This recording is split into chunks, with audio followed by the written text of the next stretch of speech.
it's the subject of a very fascinating book called The Unforgiven, Missionaries or Mercenaries. Let me just see if I can show you here. Yeah, so I can tell you I have it. Right, yeah. The untold story of the rebel West Indian cricketers who toured apartheid South Africa. It's written by Australian cricket writer and journalist Ashley Gray, who is now joining us live from Sydney, Australia. Let me, welcome Ashley Gray to our program. Yes, so he's there, right? Just had us to get Reds out of the way. So let me say good morning to you, Ashley. Good morning to you. Good morning, Michael. It's lovely to be on the show. And it's a little bit early here, but I'm up and I'm ready to go. Yes, well, I do apologize, because if we really had to start the program on time, when I say on time, in terms of my time, it would be very, very early in the morning. I think it's just after 6 a.m. in Sydney, Australia, yes, right? Right. Yep. And let me just say it off the back that my previous guest, Joseph Redspur, who you would have seen on the screen just a short moment ago, yes, he actually sent regards to you as well. Yes, and I pass on my regards to Reds as well. He was very helpful in me finding the people that I needed to find for the book. So he was a great help, and obviously a legendary commentator who has a fantastic reputation here in Australia as well. Okay, then. Well, as I indicated, we know the name of the book itself is The Unforgiven, Missionaries or Mercenaries. But first of all, the name of the book says it all. Ashley, what motivated you to investigate what do we consider a very difficult and disturbing element of cricket past that is dealing with West Indies cricket at a time when West Indies were, ruling, the cricket world, I should say. Yeah. Absolutely, yeah. Yeah, I've been asked a similar question by a few interviewers, and I remember Fazir Muhammad, the esteemed Trinidadian commentator, and he said to me, "What's a white guy doing writing the history of the Caribbean, the history of cricket in the Caribbean?" He thought it was a little bit crazy, and then he had another thought, and he said to me, "The reason why you are doing it is because people in the Caribbean are often reluctant to write about their own history and to deal with controversial issues." So it's something that happens in Australia as well, in that often history or difficult stories are written by people from outside the culture. So, as I said, here in Australia, for example, the history is often written by people from other countries who have a clearer eye, I suppose, on what happens, and also have less biases. So going back in time, Michael, to 2003, I was doing some reporting on the Australian tour of the West Indies, and I was in Jamaica at Sabina Park after a one-day international, and I was getting taxi back to my hotel in Kingston, and I was talking to the taxi driver, and he told me that if I wanted to, I could be taken to find a former Test cricketer who was begging on the streets in New Kingston. And well, naturally, I was interested, but also alarmed, because this kind of thing wouldn't happen in Australia or England or New Zealand, where you'd get someone who had reached an elite level in cricket or pretty much any sport, and to find them struggling on the streets would be unheard of. So I was immediately interested in that, and he took me to the streets where he said this guy would be begging, and in fact he was. And his name was Richard Austin, two-test all-rounder from the late 70s and early 80s. A fantastically talented cricketer, a man who played football at the elite level for Jamaica and also table tennis, and a very entertaining guy, the kind of guy that I think all teams need, the kind of guy that, was good with a joke, but also was very knowledgeable. And anyway, so that was him. That was a picture that we actually took of him in the gutter there. So you can see that he wasn't doing well. And he wanted money for his cocaine habit, and he told me that he was a very funny guy. I mean, in the beginning, he said to me he wanted me to call his good friend Kerry Packer. Well, Kerry Packer was one of the most powerful businessmen in the world, and I didn't really have a hotline to him, but Richard seemed to think that Kerry was one of his best friends because he played World Series cricket in Australia in the late 70s. And he wanted me to call Kerry and get him to come back to Australia and play for New South Wales and also to coach New South Wales. But it was ridiculous, really, because Richard was 48 at the time, and he was in no condition to coach or play with anyone. So it was I think he was kind of half joking, but as we got to speaking more and more, he told me why he was in the gutter, and the reason was, Michael, because he said that he'd been to South Africa and played in a rebel cricket tour led by the great Laurence Rowe. He'd been paid a lot of money to do that, in excess of $100,000 US. But when he came back to Jamaica, there were sections of society that no longer wanted anything to do with him because it was considered that he'd taken blood money to play in a country that systematically discriminated against people of his own race. So, he was obviously a sensitive character, and he didn't cope well with the ostracism that happened.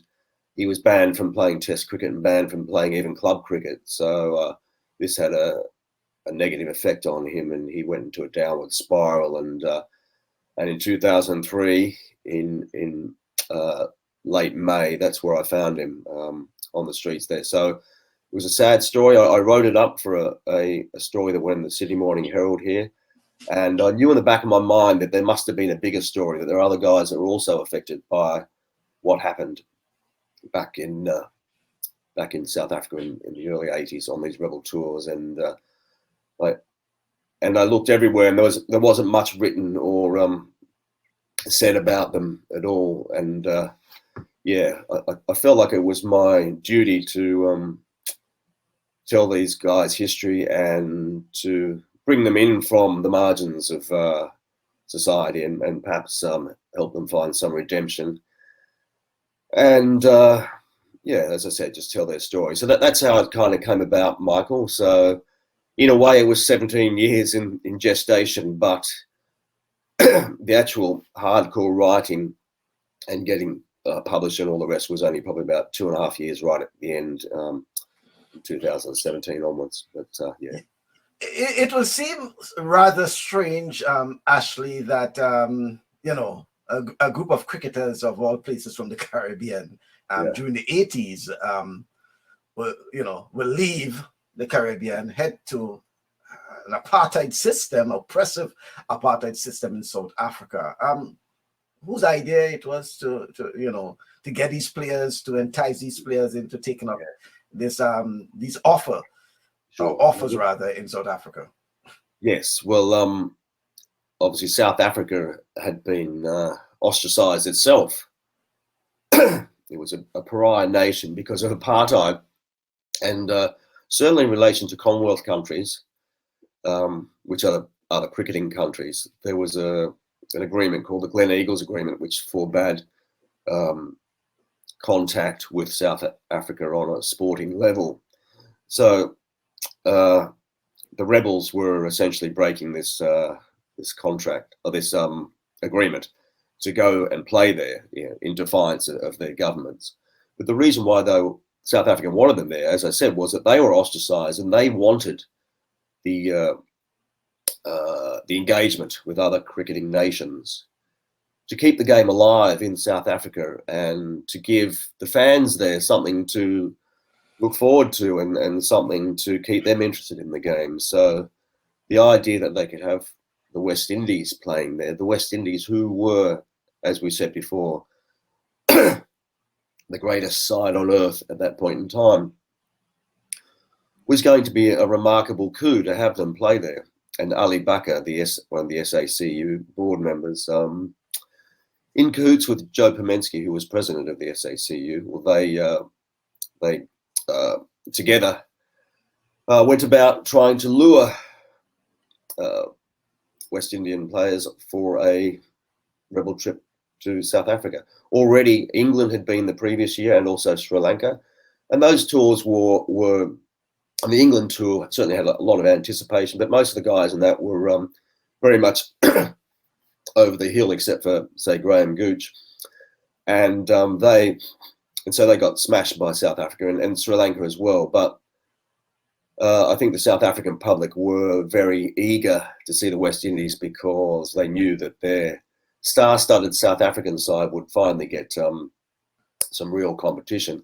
So South Africa wanted West Indies there because, as I said, that they wanted to keep the game alive and in South Africa, and they thought that this would be the a shot of oxygen, really, or a breath of oxygen at least for the game in South Africa. So that they had a big checkbook, lots of money, and that's how they lured them there. Because, as you know, the Caribbean is not a rich part of the world, and a lot of these guys that came on the rebel tours came from the ghettos. So when they were offered these large amounts of money, it was hard for them to say no, even though they were going against the wishes of some of their most prominent countrymen.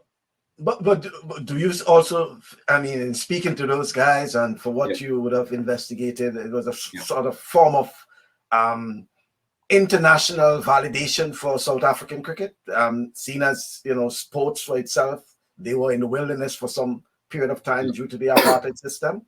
Since 1970, in fact, Yeah. They were, they'd been, they still had these great cricketers, the great cricketers who could only test themselves in county cricket in the UK, or some of them were lucky enough to to play World Series cricket here in Australia in the late 70s. So they were exposed to the international competition. But, guys like Barry Richards and Graham Pollock,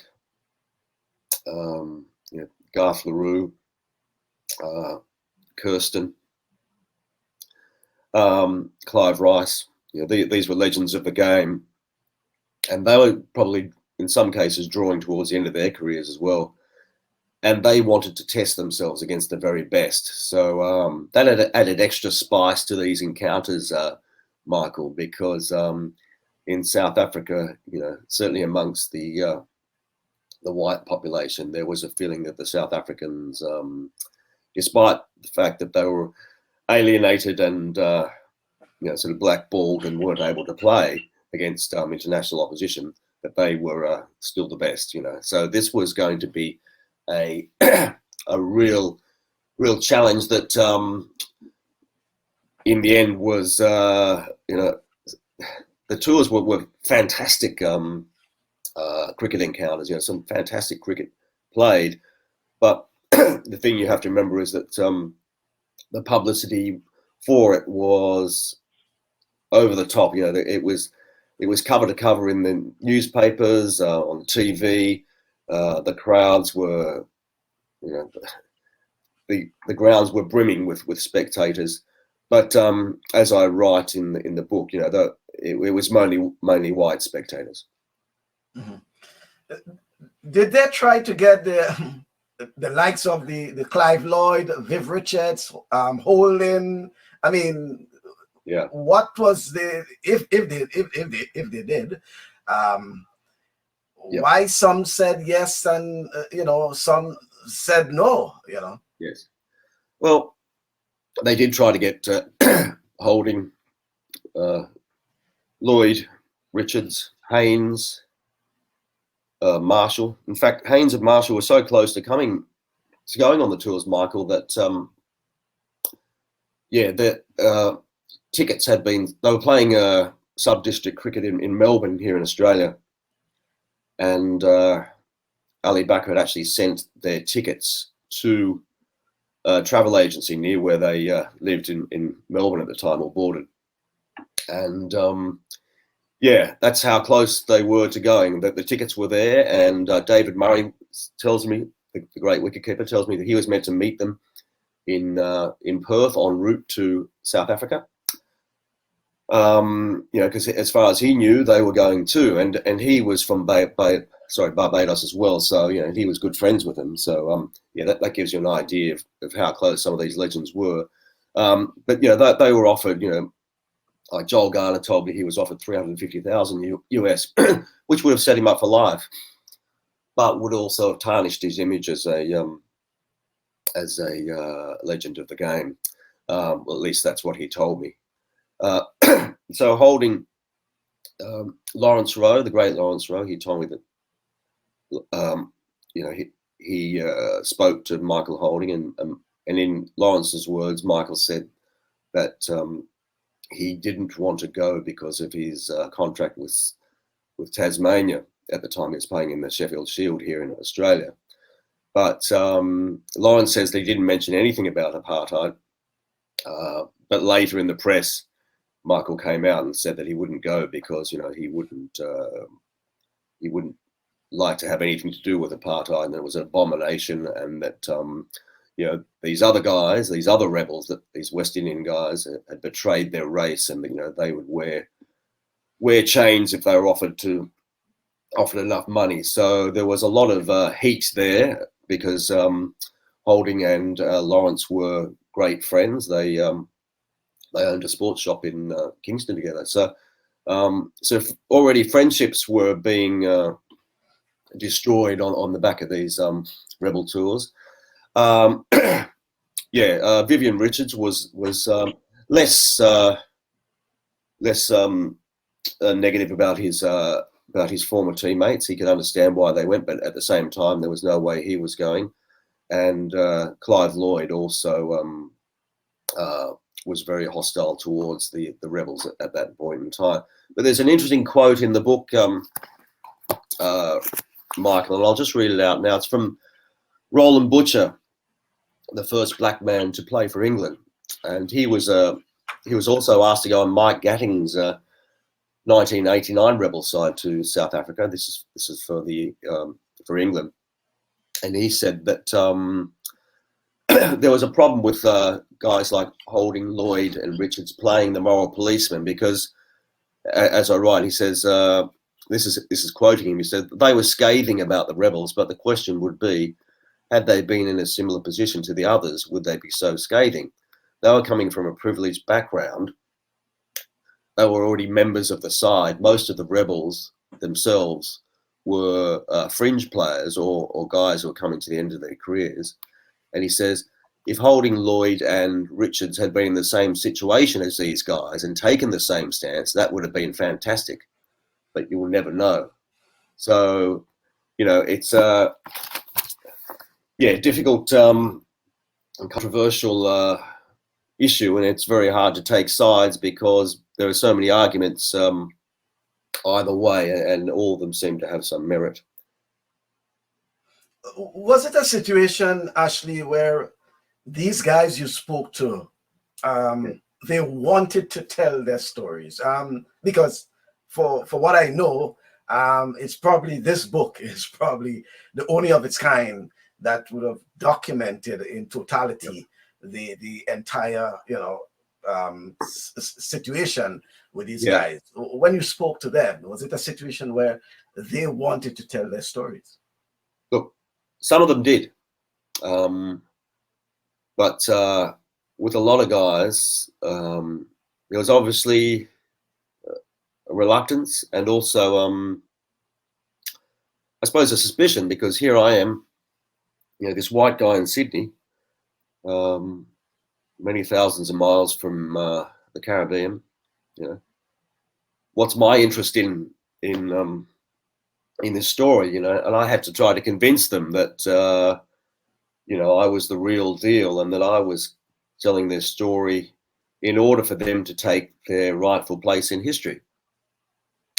So, yeah, I mean, it was difficult because, as I said, you know, that there was a suspicion that I wasn't the right kind of guy to be telling this story.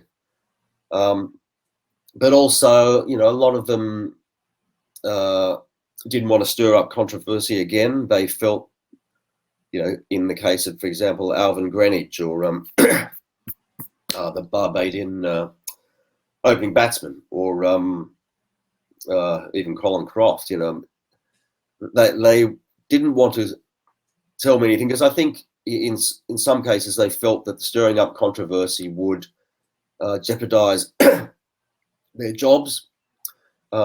Maybe not so much in Colin's case, because yeah, he's a guy who has his own thoughts on things anyway. You don't really have to give him much ammunition. But yeah, in the case of, as I said, with Alvin and a few of the other guys, the recently departed Ezra Mosley, who I'd like to pay tribute to as well. You know, fantastic cricketer and a really lovely guy, but he didn't want to have. I mean, he wanted to have something to do with the book, but he didn't want to say anything because I think he felt that his job as a Barbados coach, women's coach, coach of the women's team there, would be put into jeopardy. And same with, as I was saying, Greenwich and his job with the Barbados Cricket Association, Defence Force side. So, yeah, they were worried about controversy being stirred up and about, you know, the repercussions, because it's still a hot issue in the Caribbean. Yeah, other guys, some guys were really happy to speak to me because their story had never been told before.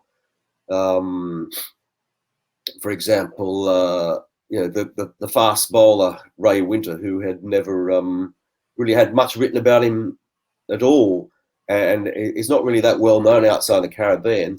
You know, this you know, slingshot sort of style action, very hostile, very fast, lovely guy.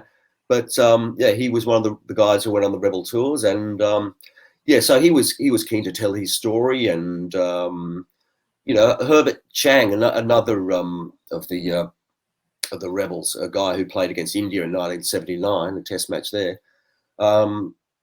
Yeah, his family were very very happy that I had come and found him and was telling his story, because he said that no one else in Jamaica really wanted to know about him, you know, and it was terribly sad in a way. But I think Everton Matters was another guy who, you know, lovely guy, and you know, absolutely fantastic to meet him. He's now living in Poughkeepsie in New York, but he had to escape to America to avoid the backlash that happened to him while he was in Jamaica after the tours happened. You know, the cries of traitor and you know, race traitor, and then, you know, he had taken blood money, and he said he was getting hassled by the police in Jamaica, so he had to move country. So for him to tell his story was a great thing, and he said to me that, you know, it's helped him find some closure. Yeah, and as I said, I hope it's helped them all find their place in West Indies cricket history, a place that they deserve. I mean, these guys are fantastic cricketers to a man, and yeah, that they made a decision in their 20s, you know, in their 20s and early 30s that had repercussions they couldn't have imagined, and perhaps out of proportion with the actual decision that they made. So yeah, you know, I was it was difficult, and I had to earn their trust.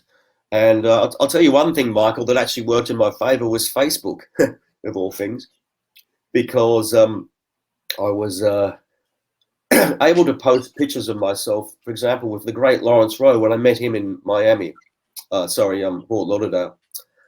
And what a lovely guy he is. I met him there, and I put some pictures up on Facebook, and a video of him playing his majestic cover drive, and that showed other people, other rebels who were not keen to talk to me, that I was the real deal, and that I was coming to the Caribbean, and watch out, because I'm going to tell you a story. So yeah, a lot of them came around when they were seeing the pictures that I was posting, and the stories that I was telling about their former teammates. Because the sad thing about it, Michael, is that there hasn't been, and probably never will be, a reunion for these guys. You know, obviously now 3 of them have passed away, in Ezra Mosley, also Richard Austin and Sylvester Clark.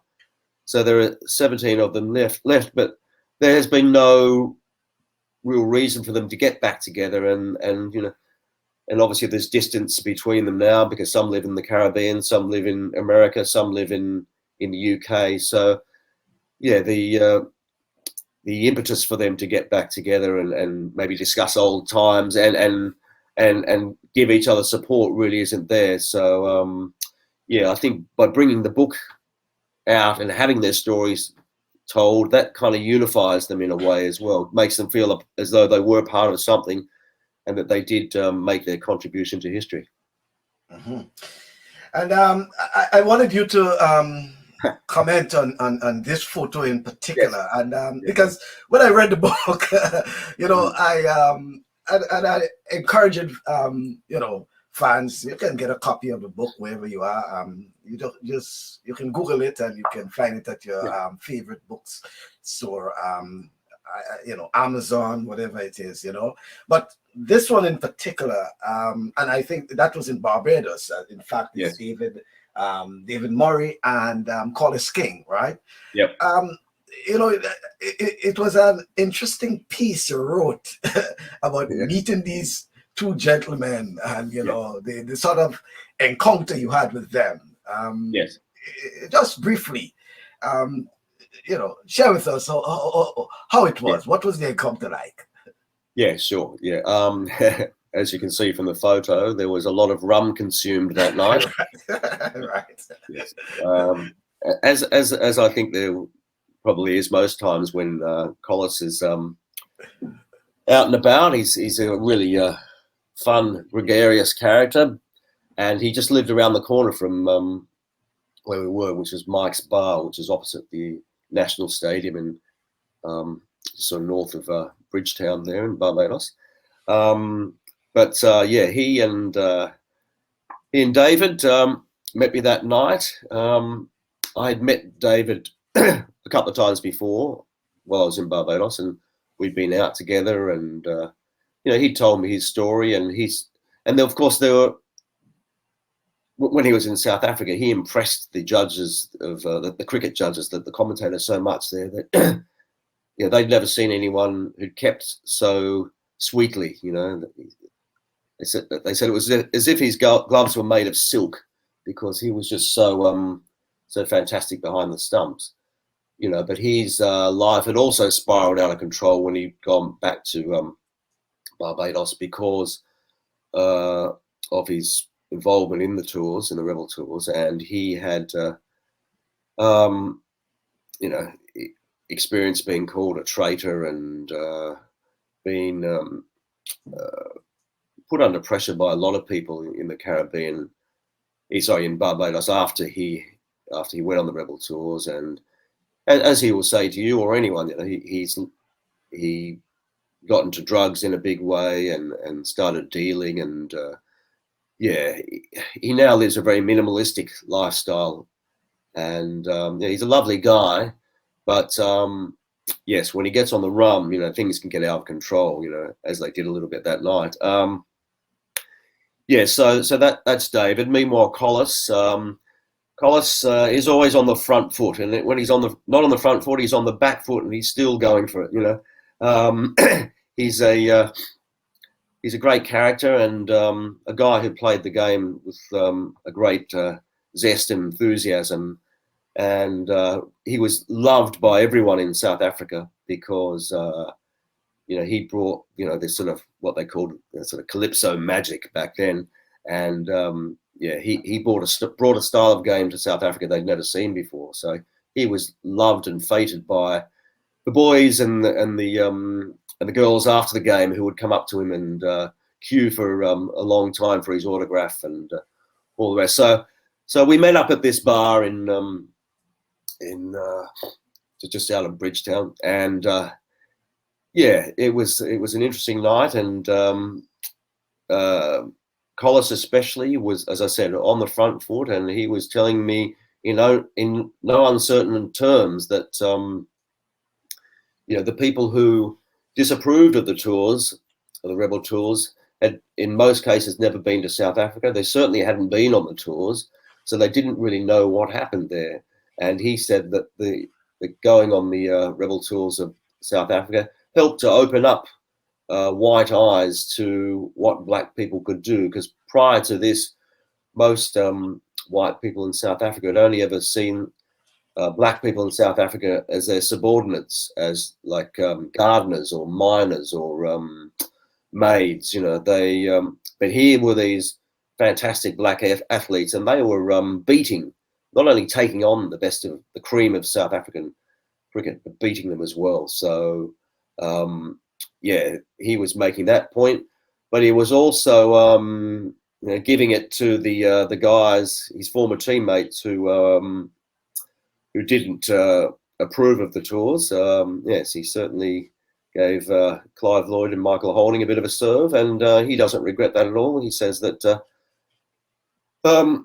what he says in the book, he stands by, and so that evening went on till about midnight, and by the end of it, David was a little bit worse for wear, but whereas Collis, he was just about the same as he was at the beginning of the night. So you can see that Collis is a seasoned campaigner when it comes to the local brand of rum. But it was a fantastic night, and unfortunately, the next time that I saw David, he wasn't really in the best of condition, and this is a couple of days later, and I mean, you could see that. I could see from how he was and what he was doing when I saw him again that he had his difficulties, and that his life perhaps wasn't as sweet as it could be at that point in time, because he's now 70, but he's a lovely guy. He lives by sort of Rastafarian principles to a degree, and he listens to the BBC every day, and he goes out and tries to keep healthy. But at the same time, he said to me that he was off the weed, but then on the last night I was there, he certainly wasn't off the weed that night. So like I said, it was a great night, but as you can see from the picture, it gave me an insight into how these guys were dealing with the rebel tours and the aftermath, even to this day. Do you think, Ashley, that there should be a regional pardon for these guys? I mean, it's way beyond. We have lost 3 of the 20. And to some extent, it's affecting some of these guys, as you indicated in the book. Some have gone on to dealing with drugs. The late Richard Austin, for example, almost a vagrant. Do you think that it's time that there should be a regional pardon for these cricketers? Look, it's been 37 years since the last tour, Michael. And I've actually been in contact with the Jamaica Cricket Association and the CEO, Courtney Francis.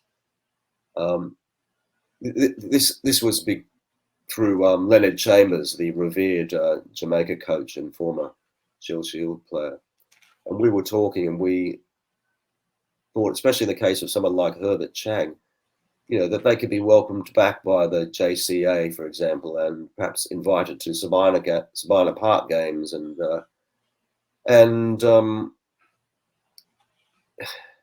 have the burden of shame lifted from them. Not so much in the sense that these guys should be elevated and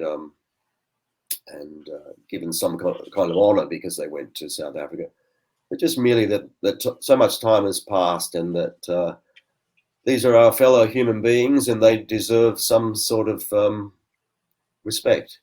And especially in the case of Herbert, who suffered a massive mental breakdown after the rebel tours because of the way he was treated, and also because of money issues that ensued. So yes, they're ongoing talks with the JCA, and hopefully something will happen there. Yeah, I know that Delano Franklin, who's a very smart and knowledgeable guy, and a lawyer in Kingston, Jamaica. I know that he's very much against giving any of the rebels, not so much forgiveness, but certainly against giving them any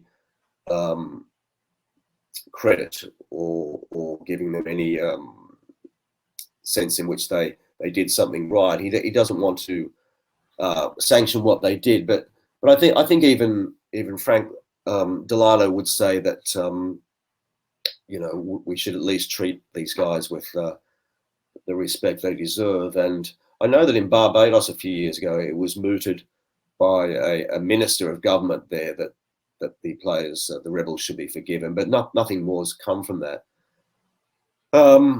Yeah, so we'll just have to see what happens there, Michael. But I think just on a personal level, at least, their former teammates, and in many cases they have been forgiven by their former teammates. I mean, that they still, in as I said, yeah, in many cases that there's those guys have remained their friends, but in some instances it's not the case. And I think for everyone it's good, especially after such a long time, for some sort of forgiveness to happen. But we'll see how it goes. It's still a hot issue, and there are sections of Caribbean society that will never forgive these guys, and they will be all forever tainted in their eyes as rebels who sold out their race. So yeah, it's not really for me to say in the end, Michael, but we'll see how it goes. Yeah, and in your book, and you indicated that projects like these are never, as you said, Yes. never the toil of one person. Yes. And you, expressed thanks to a list of, I'm certain the names are not exhausted at all, exhausted, I should say. And there's so many people you'd have wanted to say thanks to, including the families of the rebels themselves. Yes, yeah, absolutely. I mean, they, as I said, for example, in Herbert Chang's case, and also Richard Austin's case, I've been in contact with their families, and they were very helpful to me, and I'm still in contact with them. We maybe speak every couple of weeks, and I just want to make sure that that for example, in Herbert's case, that he's getting the care he deserves, and that hopefully his life is he's not going to fall into any fall through the cracks again, because that would be very sad. So I think that there are other families of a few of the other rebels as well who've been very helpful, and I think they know that the rebel that they're connected with, if he is given some sort of closure, that their lives will be better as well. So I think all around, for everyone to be given a sense of closure, I think it is a good thing. But as I said before, Reg Pereira was very, very helpful in getting the book done, as were a number of former cricketers as well, from everyone from Ian Chappell to Dennis Lilly and Derrick Murray especially, and Jeffrey Dujon. These guys all gave me their time, and were happy to tell stories. And even if they weren't always favourable towards the rebels, they certainly helped out. And of course, the great Laurence Rowe too. I mean, he was, he still holds the record for the most amount of runs scored in a Test debut, and I don't think it'll ever be broken. So his his place in the pantheon of cricketing greats is assured. But yes, I know that he certainly said a few words to some of his rebel teammates to help them tell their stories. So that was very nice of him too. So yeah, as I said, I met a lot of fantastic people through this book, and yeah, it's been an honor to tell these guys' stories. Yeah, well, I want to encourage my folks who are watching to it's worth the read. You can get a copy at your favorite bookstore, your Amazon or whatever it is. It's worth it. There's so many things, and you picked up quite a few awards, I should say, award-winning on this book. It appears to be, from, and not just from Australia, even the UK, all over. You have been picking up a lot of awards on this book, and going through, I realized you're very fond of those cricket books, and yes. I had a look at your bookshelf, as it says, your bookshelf. You mind to tell us about some of these? Yeah, sure. Yeah, these are just a selection of books that I collected over the years. It's actually my bookshelf 11. So you've got Bobby Simpson with Desmond Haynes, his book there. They're the openers. Ian Chappell at first drop, and Clive, and then Graham Yallop, and then the rather unheralded Dirk Wellham, who only played a few tests for Australia, but I have his biography. Of course, Rod Bacchus-Marsh, you can't beat him as a keeper, and it's a pretty good bowling attack as well. Malcolm Marshall, Michael Holding, Lilly, and Max Walker. Max Tangles Walker coming in with his in-swingers and out-swingers.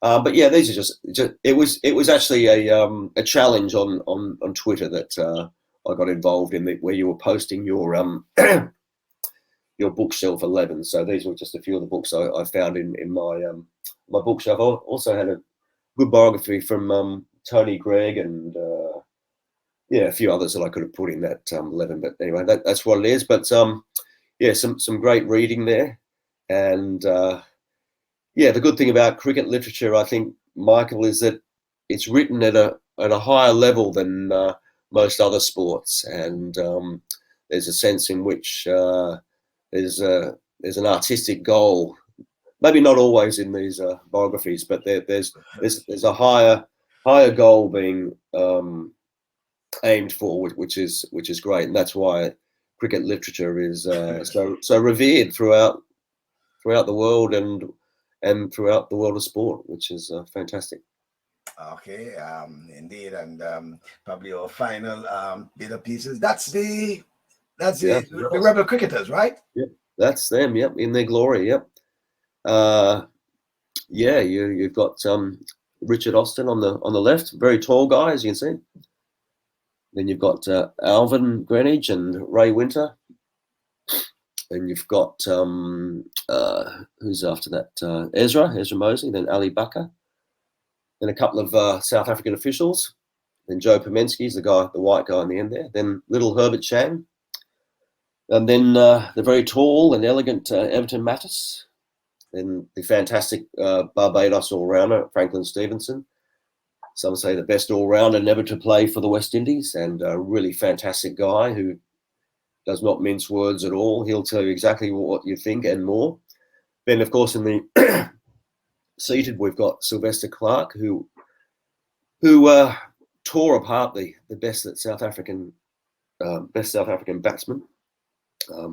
Took a magnificent 7 for 34 in the second test in Johannesburg, which is still talked about as being the best bowling performance ever seen there. Then we've got the fantastic Collis King next to him. Looks like he might have had a bit of a laugh just before the photo was taken. Then Derrick Parry, the Nevis off-spinning all-rounder, who I met in Nevis, and who was a really humble, laid-back kind of guy, and running his own car hire business there now, and very gentle character who was one of the rebels who has done okay after the tours. Then you've got Alvin Padmore, the diminutive Guyanese, and probably the best outside of Laurence Rowe and Clive, the best West Indian batsman in the 70s. Scored the most test runs for West Indies in the 70s. Then you've got Albert Padmore, still sporting a bit of an afro there, and he's got the flared trousers. And when I met him in New York for the book, he's in his early 70s, but could be 20 or 30 years younger, and he's still styling. He still looks the part. Next to him, we have the magnificent Laurence Rowe, and when you meet him, he's a very smooth character. And most of the guys that I spoke to on the Rebel side, in fact, all of them, said he was a very smooth captain, exactly the kind of captain they needed in South Africa. Whereas a shouty, emotional captain would have brought the tourists into areas they didn't want to go in terms of how they dealt with the tour. Then we've got Gregory Armstrong, who was the pace bowler from Barbados, and he was a tearaway quick as well, who at one point was in the West Indies youth side in, I think, 74, 75, opening the bowling with, or it might be 74 actually, with Andy Roberts. So that shows you how good he was, but his career never took off after that, and he became the manager of the side. Then you've got the huge Colin Croft, no nonsense. And a guy who they all say would have bowled bouncers at his grandmother if he had to get her out. And then you've got Bernard Julian, the very handsome Trinidadian who at one stage was fated as the next Garfield Sobers, but he was having his own problems in Trinidad even as we speak. He's had health issues, he had throat cancer, and as I write in the book, he's got, because of the health issues that he has had, he has trouble in social situations at different times, and it's. But hopefully he's doing a lot. Hopefully he's on the up. And then next to him we've got Emerson Troutman, who was the Barbados batsman who did not want anything to do with the book, and told me in no uncertain terms at his bar in St. Lawrence in the glitzy area of Barbados down the south coast there. And finally next to him, Little D, David Murray, guy with the smoothest, silkiest hands in world cricket. The guy that everyone in the Caribbean told me was the best wicketkeeper that West Indies ever had. Even Jeff Duzon said that he was a better keeper than him. So there you go. There we have it. Right. Uh-huh. Okay. Great side. A great side. Look at them. Fantastic guys. Fantastic. Very much so. Yeah, and I want to make another appeal to folks that you can get a copy of your book on Amazon or Pitch Publishing in the UK. I think Pitch Publishing in the UK is another area you can get it, but you can Google The Unforgiven, the Mercenaries or Missionaries. Finally, how you came up with such a name for this book? Was it easy for you to, come up with such a name for this book? I think it, for some reason, it was quite easy. I think it just sort of naturally lent itself to that title. Although it was funny when I first told people what I was going to call the book. People said, "Oh, so what's it? A biography of Clint Eastwood?" Because you know how he's got that. There's a movie of him called The Unforgiven. So, but I think they were just joking. Or at least I hope they were. I think it kind of gives you an idea immediately that there's emotional context to this, and that it's very personal, because to be unforgiven is something that happens between people. On the one hand, you have people who are unforgiving, and on the other hand, you have the unforgiven. So it kind of sets up a conflict as well. And obviously there is a conflict between people who think that the rebels shouldn't be forgiven and those that think they should be.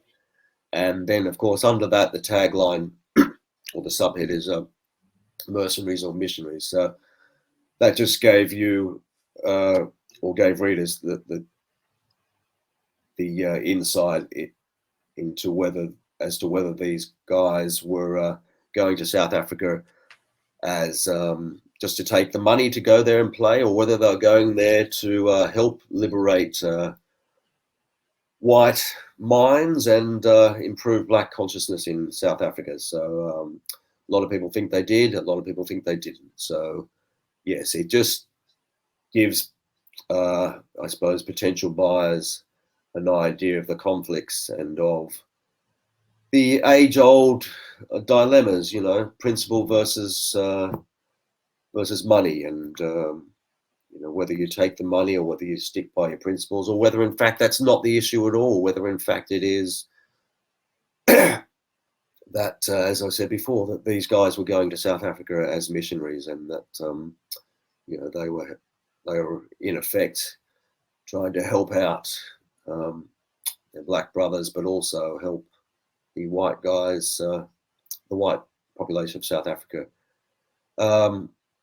see the good in their black brothers. So yeah, that's how it came about. Michael, that's the cover in a nutshell, and I think the designer did a good job with Laurence's very handsome side profile, and and also the fire, and you can see the sort of the apartheid link as well, because obviously apartheid was at the root of why this story has been told, and so we had to get that on the cover. And there's also a picture of the two captains down the bottom, Laurence Rowe and Kirsten.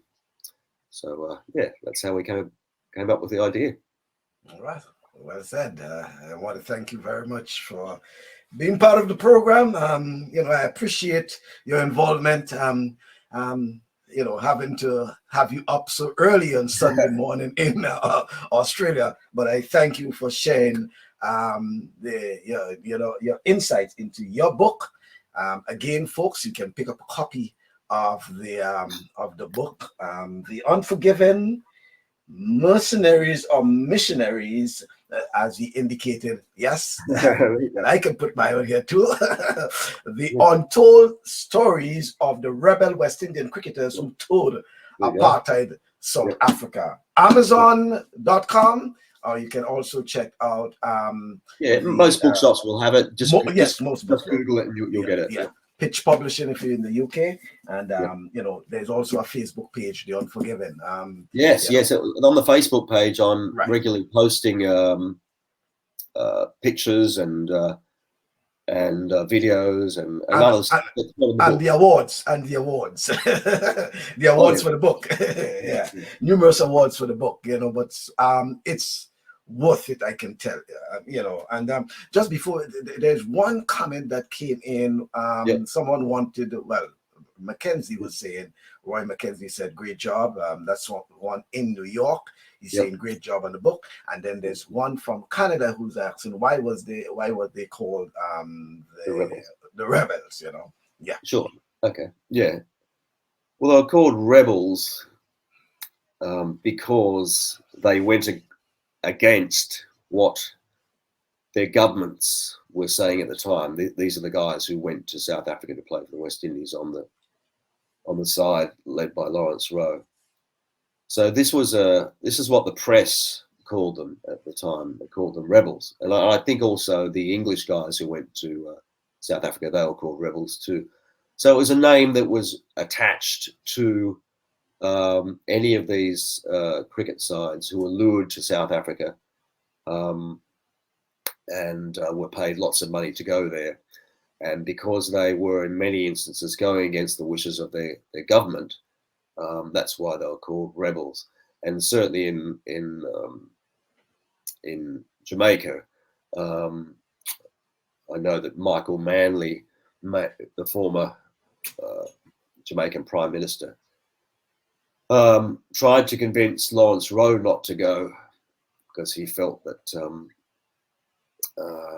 by going that the so-called rebels were giving vindication to the apartheid regime. So he certainly tried to prevent, or at least convince Laurence not to go. But on the other hand, Laurence, as the other guys were saying to me, their careers were nearing their end. That, like, Everton Matters was offered 80 times what you would expect to earn in a year in Jamaica. So this is astronomical amounts of money, Michael. So they were offered a lot of money to go there. And as I said before, they felt that they were going to help liberate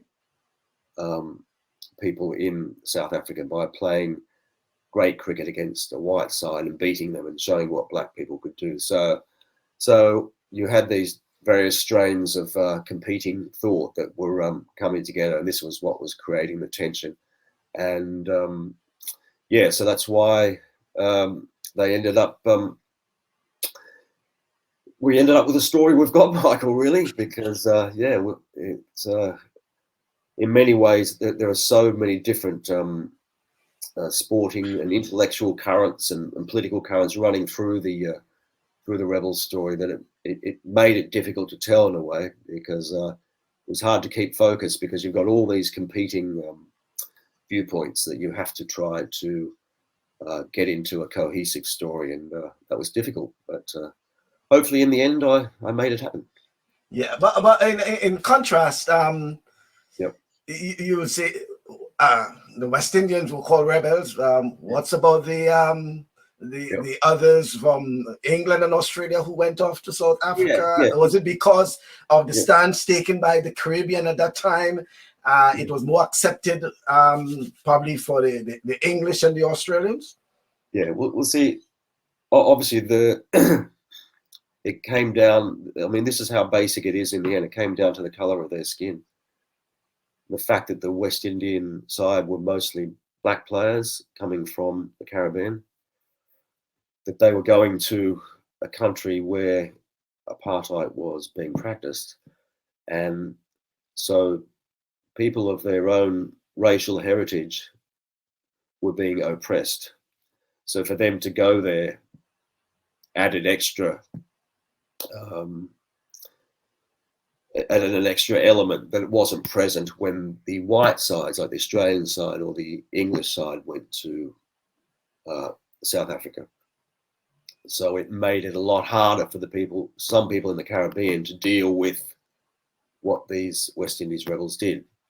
Whereas in Australia, the rebels were condemned by the Prime Minister here, but there wasn't the same feeling on the street that these guys were doing anything wrong. It was just, well, they're just going there to earn some money, like a businessman would or whatever.